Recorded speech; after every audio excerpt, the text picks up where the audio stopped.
আপনি ফুলের বাগান লাগালেন, চারা নিয়ে এসে বাগানে পুঁতলেন বাবা, সার দিলেন, জল দিলেন, রৌদ্রুর হলো, রৌদ্রের আলো পেল, সবই হলো, গাছ বড় হলো।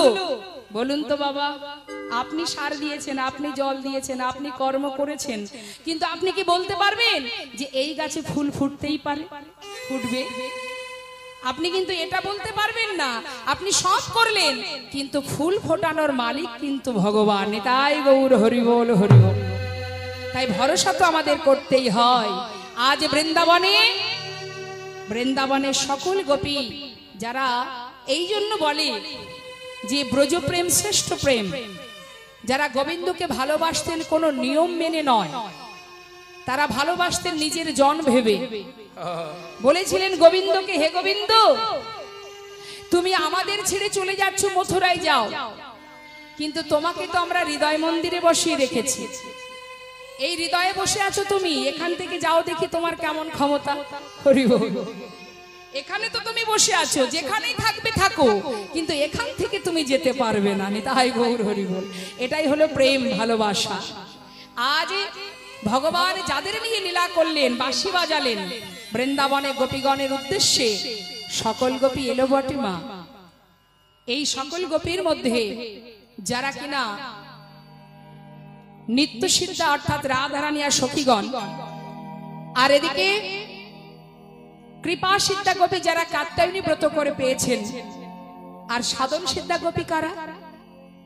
গোবিন্দ যে বাঁশি বাজালেন, সাধন সিদ্ধা গোপী ছিল যারা, এরা কারা? এরা হচ্ছে 60,000 বালখল্য মনি ঋষি। এখন আমাদের জানতে হবে বাবা, যে এই যে 60,000 বালখল্য মনি ঋষি, এরা আজ বৃন্দাবনের গোপী হলো কেন হলো মা? আমাদের এই জগতে ছেলে মেয়েরা দেখবেন অনেকে বলে বসে যে আমরা যদি একজনকে ছেড়ে আরেকজনকে ভালোবাসি আমাদের বেলায় দোষ, আর ভগবান যাদের নিয়ে লীলা করেছেন কত রমণীদের নিয়ে, তার বেলায় কোনো দোষ নেই। মানলাম ভগবানের সঙ্গে তুমি নিজেকে তুলনা করছো, তা ভগবানের একটা গুণকে তুলনা করছো, আর গুণগুলোকেও যদি তুমি তুলনা করতে পারো নিজের সঙ্গে, তবেই আমি জানবো যে তুমি ঠিকই বলেছো। গোবিন্দ যাদের নিয়ে রাস করেছেন তারা কারা? তারা আদৌ নারী না পুরুষ? আর কেনই বা করেছেন সেটা তো আমাদের জানতে হবে। তাহলে গোবিন্দ কনিষ্ঠ অঙ্গুলিতে গিরি গোবর্ধন ধারণ করেছিল, তুমি কি পারবে? গিরি গোবর্ধন দূরে থাক, ছোট্ট একটা ইটের টুকরো যদি তুমি হাতে তুলে রাখতে পারো কনিষ্ঠ অঙ্গুলিতে, একটা ইট তুলে দেখাও দেখি, পারবে না।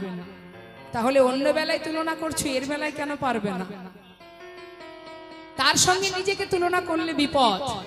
আজ দেখুন এই যে 60,000 বালখল্য মনি ঋষি, একটু আমরা জানবো মা, যে এই গোপীগণ কি করে হলো, নারী দেহ পেল কি করে? যখন কিনা ভগবান সৃষ্টির চিন্তা করেছিলেন, তখন তিনি ব্রহ্মা বিষ্ণু মহেশ্বরকে সৃষ্টি করেন। অনেক সাধনার পর পার্বতী আর ভোলানাথের বিবাহ যোগ আসে। তা ভোলানাথ আর পার্বতী যখন বিবাহ যোগ আসে, সেই বিবাহ যজ্ঞে পৌরোহিত্য করেছিলেন প্রজাপতি ব্রহ্মা। এখন ব্রহ্মা সে যখন বিবাহ যজ্ঞ আসনে বসেছে, একদিকে বসে আছে পার্বতী আর একদিকে ভোলানাথ। পার্বতীর রূপ দেখে ব্রহ্মার কাম শক্তির উদ্ভব হলো। অপরূপ রূপ দেখে ব্রহ্মা বলে উঠলেন, কে এই রমণী, যার রূপ দেখে আজ আমার এহেন দশা? এ তো সাধারণ রমণী নয়, এত রূপ কোন রমণীর হতে পারে? ব্রহ্মা নিজের লজ্জাকে চরিতার্থ করার জন্য ছুটতে ছুটতে গঙ্গার ঘাটে গিয়ে বালু রাশির মধ্যে শুক্র স্খলিত করে নিজের পা দিয়ে ভালো করে ঘষে দিচ্ছে যাতে কেউ দেখতে না পায়। সঙ্গে সঙ্গে ভগবান বলে উঠলেন, শোনো ব্রহ্মা, আজ যে কর্মটা তুমি করেছো, আমার কৃপায় তোমার শুক্র থেকে 60,000 বালখল্য মনি ঋষির জন্ম হবে।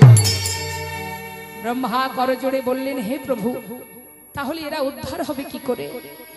বলেন, এরা উদ্ধার হবে, তবে এ জন্মে নয়, আগত ত্রেতা যুগে আমি যাব দশরথের পুত্র রামচন্দ্র হয়ে। যখন সীতাকে পাওয়ার জন্য আমি বনে বনে ঘুরবো, এই 60,000 মুনি ঋষি এরা সকলে নৈমিষারণ্যে হেট মুন্ডে ঊর্ধ্ব পদে তপস্যা করবে আমাকে পাওয়ার জন্য। এদের তপস্যায় সন্তুষ্ট হয়ে আমি এদের মনোবাঞ্ছা পূর্ণ করব। এলো ত্রেতা যুগ, মা সীতাকে হারিয়ে প্রভু রামচন্দ্র বনের ভিতরে হা সীতা বলে পাগলের মতো ঘুরছে। আর এই যে 60,000 বাল্যক হলো মুনি ঋষি বাবা, এক একটা আঙুলের মতো দেখতে তাদের, বৃক্ষের ঝুলে তারা সাধনা করছে ভগবানের জন্য।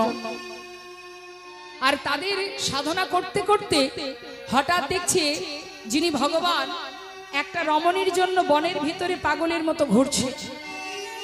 যখন পাগলের মতো ঘুরতে দেখেছে, সঙ্গে সঙ্গে 60,000 মুনি ঋষিগণ মনে মনে চিন্তা করলেন যে যিনি ভগবান, যিনি বিশ্ব ব্রহ্মাণ্ডের মালিক, সে যদি একটা নারীর জন্য পাগলের মতো ঘুরে বেড়ায়, তবে কি ভগবান নারীকে বেশি ভালোবাসে? তাই যদি হয়, আজ থেকে আমাদের বাসনা আমরা নারী দেহ পেতে চাই।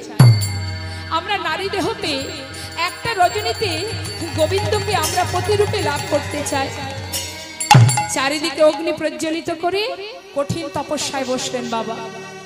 তপস্যায় সন্তুষ্ট হয়ে প্রভু রামচন্দ্র বলে উঠলেন, হে মুনি ঋষিগণ, তোমাদের তপস্যায় আমি সন্তুষ্ট, তোমরা বর চেয়ে নাও, যা চাইবে তাই পাবে। 60,000 মুনি ঋষি বলে উঠলেন, হে দয়াময়, যদি বরই দিতে হয় তবে এই বর দাও। কি বর? হে প্রভু, শুধু তোমার কাছে একটা নিবেদন, একটা নারীর জন্য তুমি পাগলের মতো ঘুরছো, তোমাকে দেখে বুঝেছি তুমি নারীকে বেশি ভালোবাসো। তাই আমাদের বাসনা আমরা নারী দেহ পেয়ে তোমাকে প্রতিরূপে লাভ করতে চাই। ভগবান বললেন, অসম্ভব, এবার আমি দিতে পারবো না। এবার কেন চাইছো তোমরা? এমন সাধু জন্ম পেয়েছো, এমন সাধনার জন্ম পেয়েছো, তোমরা নারী হতে চাও? না না, একটা পুরুষ একটা রমণীর মন জয় করতে পারে না। তোমরা 60,000 মুনি ঋষি সবাই যদি নারী হতে চাও, আমি কজনের বাসনা পূর্ণ করব? এবার চেয়েও না। দুর্লভ দুর্ঘটস্যৈব দুষ্মকম যমনারত অদানৌমিদুত সমস্ত সত্য মনোভাতি। শোনো, যেটা কখনো ঘটেনি, যেটা সম্ভব নয়, সেটা তোমরা কেন চাইছো? হে ভগবান, হে কমল নয়ন, যদি তুমি নাই দেবে তবে কেন এসেছো আমাদের সামনে? চলে যাও, চাই না তোমার বর। একটা রমণীর জন্য তুমি বনের ভিতরে পাগলের মতো ঘুরছো, তোমাকে দেখে বুঝেছি তুমি নারীকে বেশি ভালোবাসো। আমরা সবাই নারী দেহ যদি পাই, একটি রজনীতে তোমাকে প্রতিরূপে লাভ করতে চাই প্রভু। আর এবার যদি তুমি নাই দেবে, চলে যাও, চাই না তোমার বর, তুমি চলে যাও। তুমি চলে গেলে এই যে চারিদিকে অগ্নি প্রজ্বলিত করেছি, এই আগুনেই আমরা নিজেদেরকে বিসর্জন করে দেব। ভগবান দেখলেন ভক্ত কাঁদছে, বাঞ্ছা কল্পতরু করুণাময় প্রভু আমার। সমস্ত ভক্তের বাসনা পূর্ণ করার জন্য বললেন, বেশ, তোমাদের বাসনা পূর্ণ হবে, তবে এ জন্মেও নয়। শুনে রাখো ভালো করে, আগত দাপর যুগে আমি যাব শ্রীকৃষ্ণ হয়ে, তোমরা সবাই যাবে বৃন্দাবনের ব্রজঙ্গনা হয়ে। একটা রজনীতে তোমাদের বাসনা আমি পূর্ণ করব। সেই দিন পর্যন্ত তোমরা অপেক্ষা করে থেকো। হে দয়াময়, তাহলে বলে দাও সেই দিনটা কোন দিন? শোনো, শরৎকালে পূর্ণিমাতে, শরৎকালে আর পূর্ণিমাতে বাজাবো বাঁশি থেকো কানে পেতে। শরৎকালে পূর্ণিমাতে ওই বাজাবো বাঁশি থেকো কান পেতে। শরৎকালে পূর্ণিমাতে, আহা বাজাবো বাঁশি থেকো কানে পেতে। যাব তোমাদের আশা পুরাতে, বাজাবো বাঁশি থেকো কান আমি পেতে। যাব তোমাদের আশা পুরাতে, বাজাবো বাঁশি থেকো কান আমি পেতে। যাব তোমাদের আশা পুরাতে। বাজাবো বাঁশি থেকো কান ওই পেতে। না শরৎকালে সেই দিন মা যেই না বাঁশি বাজলো সকল গোপী ধেয়ে চললেন। শোনালো গোপী প্রেম হিরপি, শুনলো গোপী প্রেম হিরপি, মনহি মনহি আপন সপিরে। শুনলো গোপী প্রেম হিরপি, মনহি মনহি আপন সপিরে। ও গো যাহি হলত তাহি চলত নাহি, তাহি চলত যাহি বলো তো তাহি চলো, মুরলী কপাল লালন মাইরা উলু ধরে নাই গো হরি গো। বলো লালনী, হায় হায় মুরল কলক লুলুনি আহারে আহারে আহারে আহারে। সকল গোপী ধেয়ে চললেন গোবিন্দ সেবায়। কিন্তু যাওয়া বললেই কি যাওয়া হয় মা? সবাইকে যেতে পারে গোবিন্দ সেবায়? শুধুমাত্র বৃন্দাবনে কেন, এটা আমাদের ইহজগতেও আছে। গোবিন্দ সেবায় যাওয়া বললেই যাওয়া যায় না। সকল গোপী যাচ্ছে বটে, মনের আনন্দে যাচ্ছে সকল গোপী, কিন্তু এক একজনের এক এক অবস্থা। এই যে আপনারা এসেছেন, অনেকের বাড়ি থেকে অনেক ভাবেই কিন্তু বাধা সৃষ্টি হয়েছে, কিন্তু যারা প্রকৃত ভগবানের নাম ভালোবাসে তারা কিন্তু ঘরে থাকতে পারবে না। কি করলেন দেখুন, কোন গোপী ঘরের মধ্যে বসে বসে নিজেকে সুন্দর করে সাজাচ্ছিলেন। কেউ এক চোখে কাজল পরেছে আর এক চোখে পরবে কেন? আজ শারদীয়া পূর্ণিমা তিথি, গোবিন্দ যেই বাঁশি বাজাবে আমাকে যেতে হবে, এই ভাবনা নিয়ে সাজছে মা। এক চোখে কাজল পরেছে সবে মাত্র, আর এক চোখে পরবে। হঠাৎ মুরলীর ধ্বনি, মুরলীর ধ্বনি শুনলে কি আর ঘরে থাকা যায়? আর কি থাকা যায় ঘরে? চললেন ছুটে। কোন কোন গোপী এক চরণে নূপুর পড়েছে, আর এক চরণে পরা হলো না। কোন কোন গোপী আবার এক করে কঙ্কন পড়েছে, আর এক করে পড়তে যাবে, হঠাৎ মুরলীর ধ্বনি।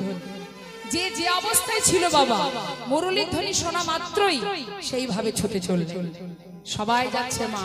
মহাজন বললেন, দেখো দেখো, যে ঘরের কুলবধূ স্বামীর শয্যা পরিত্যাগ করে জগৎপতির সেবা দেবে বলে ঘর থেকে বাহির হয়েছে, সেই ঘরের কৃষ্ণ বহির্মুখী স্বামী যারা, মানে যাদেরকে বলা হয় নাস্তিক, এই কৃষ্ণ বহির্মুখী স্বামী যারা, সেই ঘরের কুলবধূ যেই না ঘর থেকে পা বাড়িয়েছে বাইরে, সঙ্গে সঙ্গে সেই বহির্মুখী স্বামী তার হাতটা চেপে ধরে বললেন, না,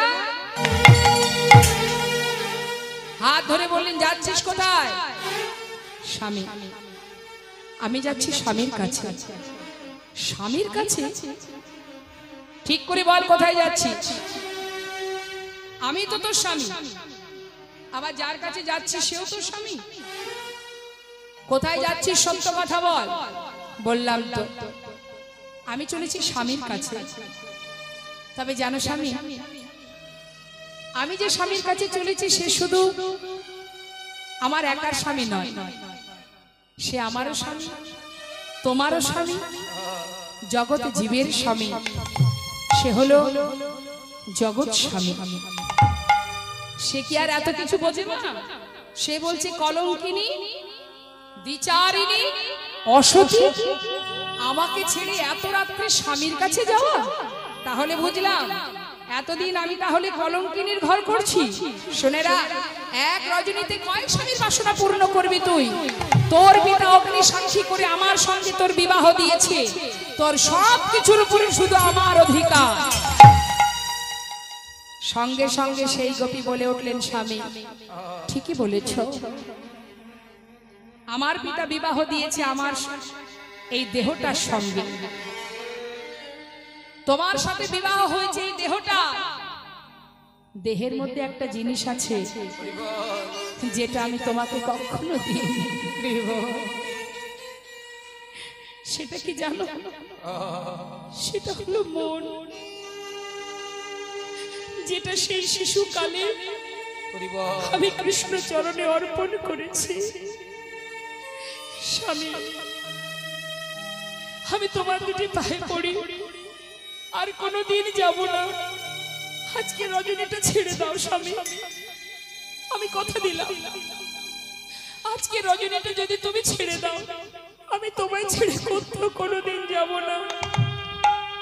তুমি জানো না স্বামী, একদিন নয়, 2 দিন নয়, যুগ যুগ ধরে আশা করে বসেছিলাম এই রজনীর জন্য। ওই দেখো, ওই যে বাঁশি বাজায়, আমাকে যেতে হবে স্বামী, আমাকে বিদায় দাও। হাতটি চেপে ধরে বললেন, অসতী কলঙ্কিনী শোন, আমি যদি তোর দেহপতি হই, আমার জন্য দেহটা রেখে ওই মনটা নিয়ে যা সেই পরমপতির কাছে। হাতটা ধরে ঘরের মধ্যে রেখে বাইরে থেকে দরজায় শিকল তুলে দিলেন। যা দেখি কেমন করে যাস, তোর ওই মনটা নিয়ে চলে যা তার কাছে, আর দেহটা আমার জন্য রেখে যা। 4 দেওয়ালের মধ্যে বাধা পড়ল মা।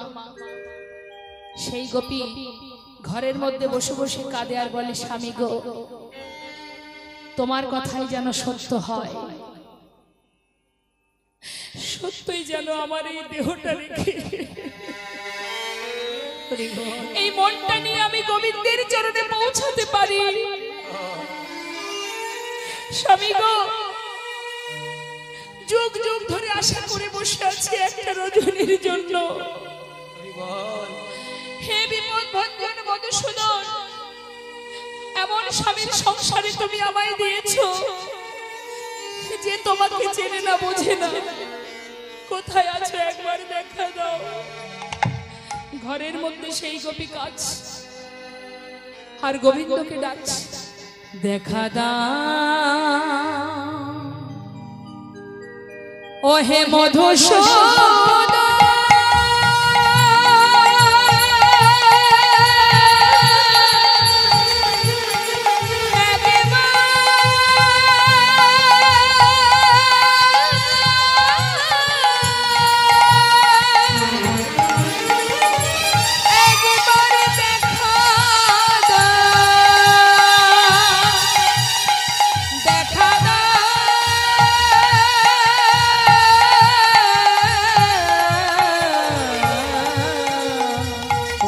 বিপদ ভঞ্জন মধুসূদন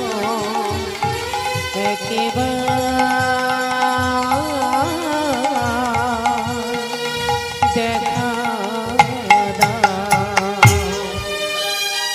যদি তুমি ভগবান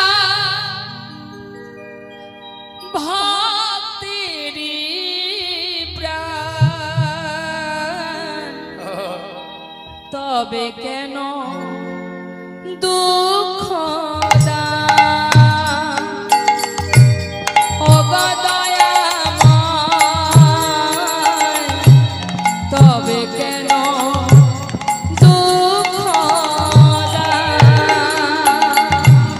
যদি তুমি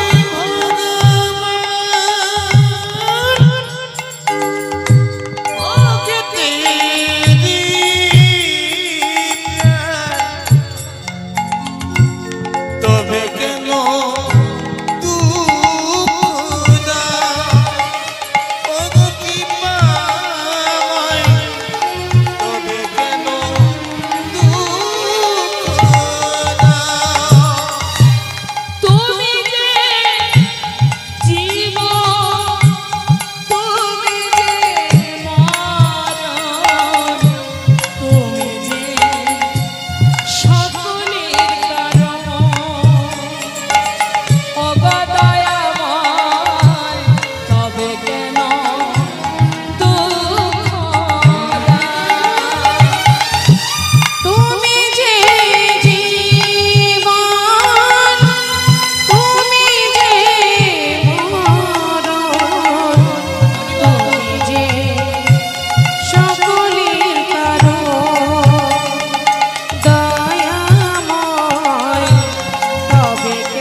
কৃষ্ণ চরণ স্মরণ করতে করতে সেই গোপী ঘরের মধ্যে অচৈতন্য হয়ে পড়লেন।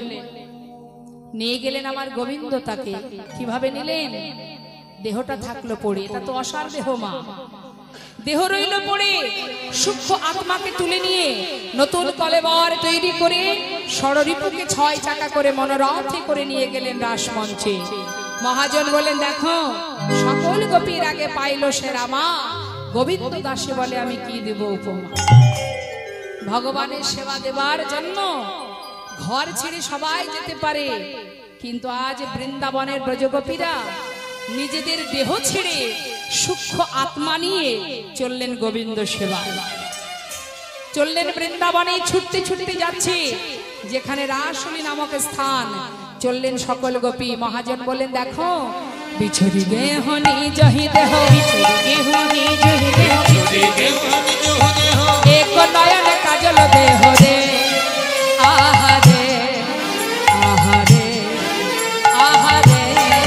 ওই না বিছড়ি কেউ নিজ দেহ, এক নয়ন কাজল দেহ রে, আহারে আহারে আহারে। বাহে রঞ্জিত কঙ্কন এক, বাহে রঞ্জিত কঙ্কন এক, বাহে রঞ্জিত কঙ্কন এক। ওমা এক করে কঙ্কন। এক কুণ্ডল দহলনি দেখা, এক কুণ্ডল দোলনি, হায় হায় এক কুণ্ডল দুলনি, আহারে আহারে আহারে আহারে। তত হি বেলি সখিনী মিলি, কেহ কারক পথ নাহে। এমন ভাবে যাচ্ছে কেউ কারোর দিকে লক্ষ্য নেই। ওইছে মিলালো গোকুল ছন্দ, গোবিন্দ দাস বল। গোবিন্দ দাস বলনে বিপিনে মিলালো গোপনারী, হেরি হাসত মুরলী ধারী। নিরুখী বয়ান পুছত বাত, প্রেম সিন্ধু গাহ। প্রেম সিন্ধু গহনে। সুস্বাগতম বা মহাভাগা প্রিয়ঙ্কর বাণীব।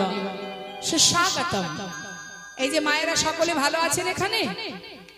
হ্যাঁ, সবাই ভালো আছেন? ওনাকে একটু ডেকে দিন না। সব তো শেষ। হ্যাঁ,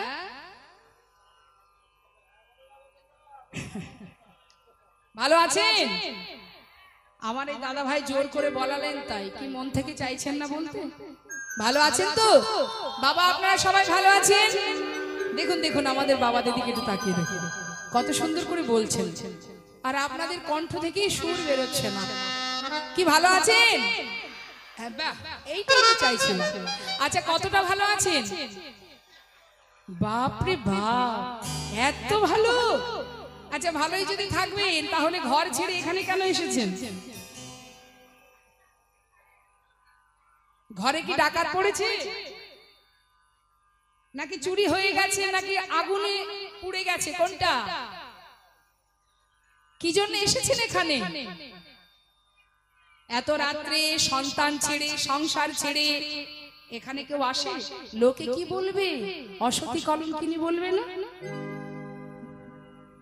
হরি বল, হরি বল। গোবিন্দের, এটা আপনাদেরকে আমি বলছি না, মানে গোবিন্দ জিজ্ঞাসা করছে সখীগণকে, সুস্বাগতম। ও সুন্দরী, তোমরা কুশলে আছো? সখীরা খুব আনন্দ সহকারে বললেন, হ্যাঁ। আচ্ছা, ভালোই যদি থাকবে, এত রাত্রে স্বামী ছেড়ে আমি পরপুরুষ কি করতে এসেছো এখানে? লোকে দেখলে বলবে কি? কলঙ্কিনী বলবে, অসতী বলবে, ভালো লাগবে শুনতে? হ্যাঁ, কেন এসেছো? যাও যাও যাও, ঘরে চলে যাও। সখীগণ মনে মনে চিন্তা করছে, শ্যামনগর বলেটা কি? বাঁশি বাজিয়ে ঘর থেকে বনে টেনে নিয়ে এলো, এখন বলছে কেন এসেছো? ঠিক জায়গায় এসেছি তো আমরা, অন্য কোথাও এলাম না তো। এ কি সেই গোবিন্দ যে বাঁশি বাজিয়ে নিয়ে এলো? তাকিয়ে রয়েছে, আর গোবিন্দ চিন্তা করছে, সুযোগ যখন পেয়েছি একবার একটু পরীক্ষা করেই দেখি। ভগবান ভক্তকে পদে পদে পরীক্ষা করে, যুগ যুগ ধরে পরীক্ষা করেও হয়নি গো বাবা। হরে কৃষ্ণ। রাসমঞ্চে আসার পরেও পরীক্ষা চলছে, আর আমাদের জীবনে যদি একটু কষ্ট আসে, আমরা ভগবানের মুখটা পর্যন্ত আর দেখতে যাই না। প্রণাম তো দূরে থাক, দেখবই না, ওই মুখ আর দেখবো না, বলি না আমরা। কিন্তু জেনে রাখবেন সুখ দুঃখ দুই ভাই, দুজনেই জীবনে আসবে আর যাবে, কাউকে আপনি ধরে রাখতে পারবেন। যেমন দিন আর রাত্রি, এই যে দিনের আলো যখন আসে ভাববেন না যে চিরকাল এই দিনের আলো থাকবে, দিনের পরে রাত আসবে, রাতের পরে আবার দিন আসবে, আপনি ধরে রাখতে পারবেন না কাউকে। ঠিক তেমন আমাদের প্রত্যেকের জীবনে সুখ দুঃখ দুই ভাই আসবে। যখন আপনার জীবনে সুখ আসবে, আপনি যদি আনন্দে পাগল হয়ে যান তাহলে বিপদ। কারণ যখন সুখ থাকবে বাবা, দরজার বাইরে দুঃখ দাঁড়িয়ে থাকবে, সময় হলে সুখ চলে যাবে, দুঃখ ঢুকে যাবে। আবার দুঃখ পেয়ে যদি আপনি ভেঙে পড়েন, গোবিন্দকে ভুলে যান, তাহলেই বোকামি হবে। কেন? আপনার জীবনে যখন দুঃখ থাকবে, সুখ দরজার বাইরে দাঁড়িয়ে থাকবে, দুঃখ চলে যাবে, সুখ ঢুকে যাবে, কাউকে আপনি ধরে রাখতে পারবেন না, সবাই আসবে যাবে জীবনে, এটাই তো সংসার জীবন। কিন্তু তার মধ্যে দিয়ে নিজের কাজ ভুলে গেলে হবে না। আজ এত দুঃখ, এত কষ্ট, এত পরীক্ষার পরেও আজ সকল গোপীগণ রাসমঞ্চে এসে গোবিন্দের পরীক্ষার সম্মুখীন হয়ে পরীক্ষা দিয়েই যাচ্ছে। বলছে শোনো, যারা সতী রমণী হয় তারা কখনো নিজের পতি ছেড়ে পরপুরুষের কাছে আসে না। চলে যাও, ঘরে চলে যাও। কহে গোপী কিসের লাগি গহন বনে এলে, তোমরা কহে গোপী কিসের লাগি গহন বনে এলে। যাহো যাহো যাহো গোপী যাহো নিজ ঘর, যাও যাও যাও হে গোপী যাও নিজ ঘর। যাহো যাহো চলে যাও, যাহো গোপী যাহো নিজ তোমরা ঘর। যাও যাও যাও গোপী যাও নিজ ঘর। কদাচি আমার সনে নহে ব্যবহার, ও গোপী কিসের লাগি আইলা গহন বনে। তাও হে গোপী কিসের লাগি আইলা গহন বনে। শোনো, ভালো করে শুনে নাও। আহা, নিজ পতি ছেড়ে যেবা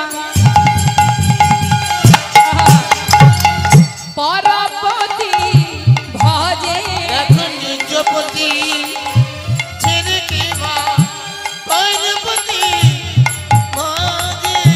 ও সুন্দরীগণ, নিজের পতিকে ছেড়ে যদি পরপতি ভজনা করো কি হবে জানো? লক্ষ্মী সম মূর্তি হলে নরকে পড়ি মরে। কিসের লাগি আইলা গহন বনে। হে গোপী কিসের লাগি আইলা গহন বনে। শোনো শোনো, কথা বলছো না যে? কি হলো চুপচাপ সবাই বসে আছো, দাঁড়িয়ে আছো যে, কথা বলছো না কেন? বুঝেছি বুঝেছি, নিশ্চয়ই ঘরে আগুন লেগেছে তাই না? সব পুড়ে গেছে বলেই বনে এসেছো, নাকি ডাকাত পড়েছে? কথার উত্তর দাও। ও সুন্দরী, আমি কিন্তু পরপুরুষ, তোমরা পরনারী, লোকে দেখলে খারাপ বলবে। সকল গোপী মনে মনে শুনছে আর ভাবছে, হে গোবিন্দ তুমি বড় চতুর, বনে টেনে নিয়ে এসে এখন পরীক্ষা করছো। তবে কথাটা তুমি মন্দ বলনি শ্যামনগর। কি বলছে? ব্রজ গোপীগণ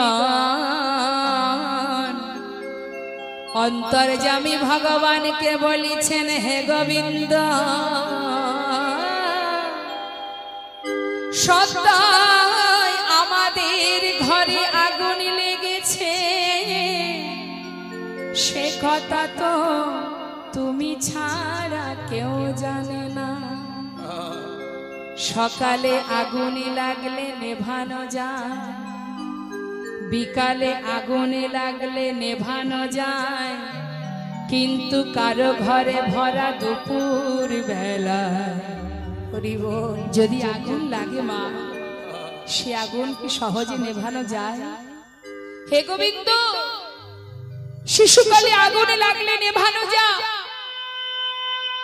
বৃদ্ধকালে আগুনে লাগলে নেভানো যা, কিন্তু যৌবন কালে কৃষ্ণ প্রেমের যদি আগুন লাগে, সে আগুন তো তোমার কৃপা বাড়ি বরিশন বিনা নেবে না। আমাদের ঘরে আগুন লেগেছে, সব পুড়ে গেছে, তাই তো তোমার কাছে এসেছি। আর কাঁদিও না গোবিন্দ, আর কাঁদিও না। সকল গোপীর কথা শুনে গোবিন্দ আর কোনো কথা বলতে পারছেন না। এতহু কহত ব্রজ যৌবত মেলি, শুনে নন্দির নন্দন হরষিত ভেলি, কবি পর সাদ তাহে করত বিলাস, আনন্দ নিরক্ষয়ে গোবিন্দ, আনন্দ নিরক্ষয়ে গোবিন্দ দাস। ভক্তই পারে ভগবানকে বাধ্যে মা। চোখের দুফোঁটা বাড়ি বরিশনে গোবিন্দ আমার বাধা পড়ে গেলেন। গোবিন্দ বললেন, কেঁদো না গোপীগণ, আমি একটু পরীক্ষা করে দেখলাম তোমরা আমাকে কতটা ভালোবাসো। কি দেখলে তুমি? পুরোটাই আসল, একটুও নকল নেই। এদিকে রাধারানী বলছে, আয় সখী, ওই দেখ, চলে চলে যেতে হবে। সখীরা বললেন, আয় রায়, তোকে সাজিয়ে দিই। শ্রীমতী রাধারানীকে নিয়ে এবার সুন্দর করে সাজছেন। রাধারানী সাজছেন কেমন করে? আজ রাধারানী একা একা সাজছেন মা। সখীদের বললেন, তোরা আজ আমাকে সাজাবি না, আমি আজ নিজে সাজবো। সাজছে কেমন ভাবে?